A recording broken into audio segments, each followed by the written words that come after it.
Hey everybody, how's it going? And welcome back to Copper Jacket TV. So it's not even 2023 yet. We still have a few weeks left. But here we are yet again talking about another state level so-called assault weapons ban that could pass in early 2023. So we need to get on top of this one quick. Let's talk about it.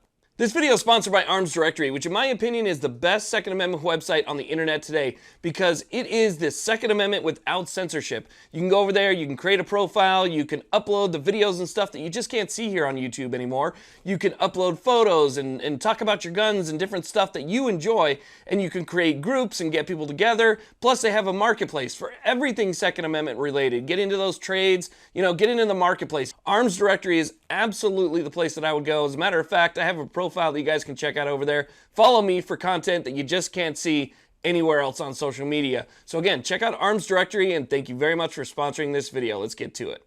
Okay, so let's go and talk about what's going on here, and I'll try and keep this short. So starting early next legislative session, which is January of 2023, only a few weeks away from now, the state of Michigan has 3 new major gun control bills all in the House. We're talking about House Bills 6544, 6545, and 6546, which have to do with the open carry of long guns and a brand new so-called assault weapons ban. Okay, so let's go and talk about 6544, which is the ban. And this ban is very, very similar to a lot of other bans that we've seen across the country, like in California, Oregon, New York, New Jersey, and so forth. However, there are some things about this ban that take it a step further. So let's just go ahead and talk about the basics first. Just like in the other states, it's mostly about features. It's about aesthetics, right? They're going after, if you have these specific core features and then 2 offending features that are scary and they don't like, well, if you have those features, that automatically makes it fall within this ban. And with the ban, just like in the other states again, you won't be able to buy, sell, transfer, or manufacture them anymore.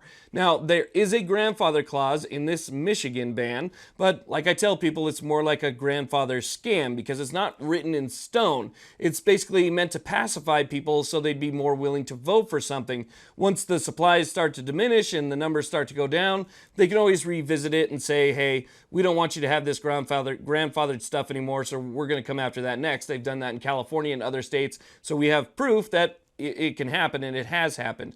So again, it's all of the same core stuff that they are looking at on a federal level or a state level, and then Michigan takes it a step further. So what Michigan also wants is anybody who wants to hang on to what they already have is going to have to register it. So you're going to have to give them all of your information. You're going to have to give the information about what you're keeping, the serial numbers, identifying information, all that type of stuff. You're going to have to register with the state of Michigan through I believe the local police department.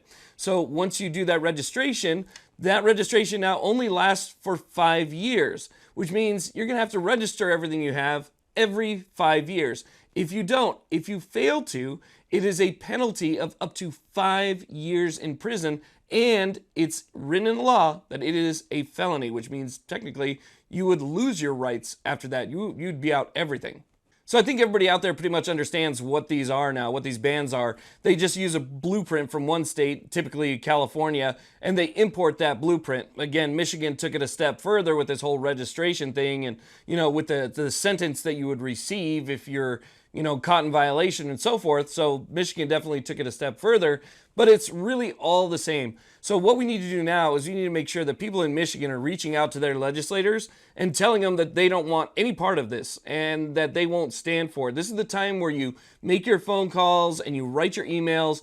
And, I hate to be preachy about it, but this is the time to act. You don't wait until 1 month, 2 weeks, or even a few months before it actually starts.